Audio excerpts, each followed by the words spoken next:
তো এই যে নতুন বউয়ের জন্য এই যে এটা নিলাম আমি। বিয়ে বাড়িতে এসে আগে কথাবার্তা না বলে দেখো খেতে বসেছে। এই যে দেখো ওয়ার এই যে এখানে ফটোশুটের কাজ চলছে।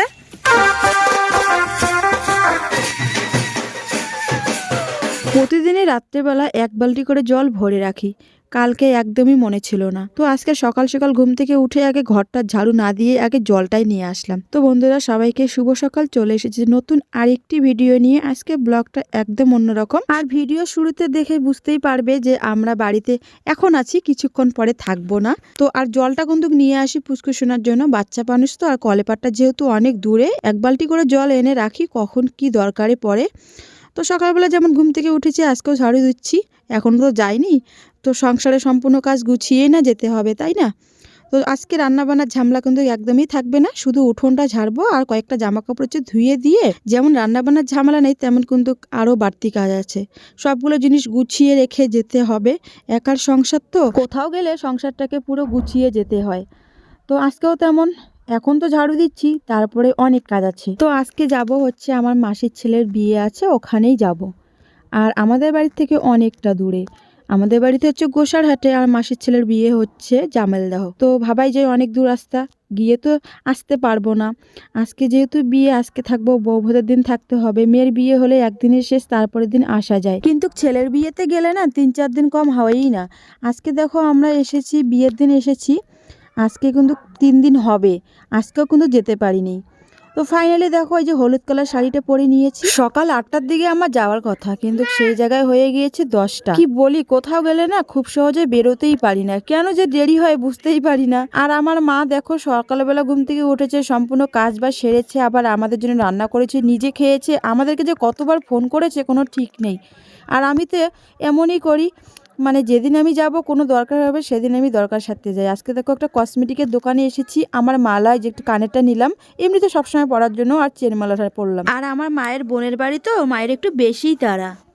বন্ধুরা দেখো বাড়িতে এসেছি, আর আসার পর দেখো না খেয়ে এসেছি, আর এত দেরি করে এসেছি, মা তো একদম না হয়ে বসে আছে, মানে নাকে মুখে একদম খাচ্ছি,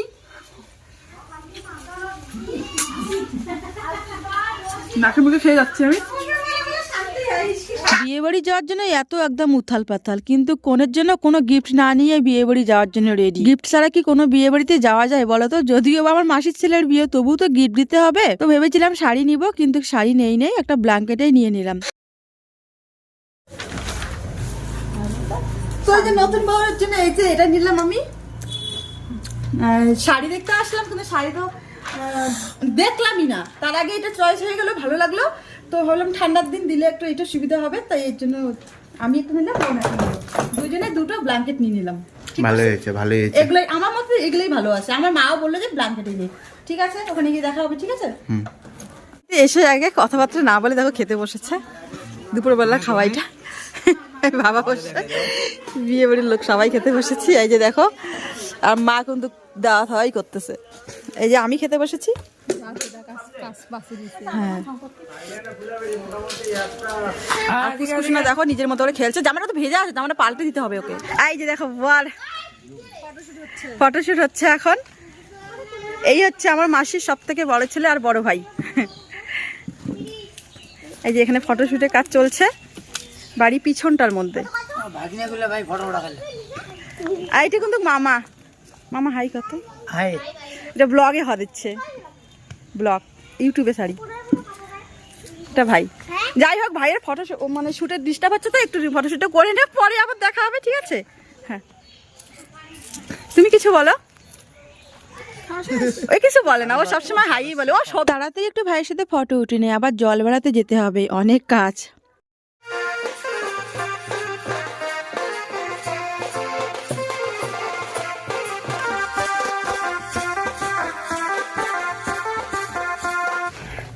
এখন যাচ্ছি দেখো বরযাত্রী যাচ্ছি এখন। বরযাত্রী চলে গিয়েছে, আমরা লাস্ট, আমরা যাবো আমাদের গাড়িতেই যাবো। ছাড়, কার পোষে পড়ছে, তো এত ঠান্ডা পড়েছে, ফুল হাতা ব্লাউজটাই পরে নিলাম, খুব ঠান্ডা, খুব ঠান্ডা, রাত্রেবেলা খুবই ঠান্ডা। তো চলো ঠিক আছে, ওখানে গিয়ে দেখা হবে আবার।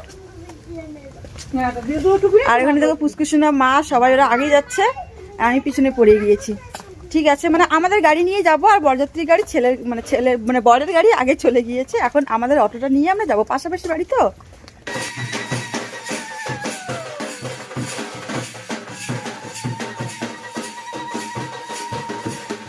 তো আমি তো বলেইছিলাম আমরা অটো করেই যাব, আমাদের অটোটা নিয়েই, কিন্তু ভাগ্যক্রমে আমাদের কপালে ছিল না বরযাত্রী যাওয়া, এতটাই আমাদের কপালটা খারাপ, বিয়েটাও একটু শান্তি মতন করে থাকতে পারি না। বেরিয়েই পড়েছিলাম, আমাদের অটোটা একটা ড্রেনের মধ্যে পড়ে গিয়েছে, একদম মানে একটা চাকা ফাইসে গেছে, এত চেষ্টা করেছিল 4-5 জন মিলে ওঠাতে পারেনি। যাই হোক, ভাইয়ের বিয়েতে আমাদের বরযাত্রী যাওয়ার কপালে ছিল না। তো দেখো মানে বর বউ চলে এসেছে, এখন মাসি আমার বরণ করে নিচ্ছে, মা মাসিরা বরণ করে নিচ্ছে। তো সকালবেলা তো আমি ঘুমিয়েছিলাম, যেহেতু বরযাত্রী আর ভিডিও করতে পারিনি, এখন ওইটা একটু ভিডিও করলাম। তো আজকে ব্লগটা এই পর্যন্ত, দেখা হবে কিন্তু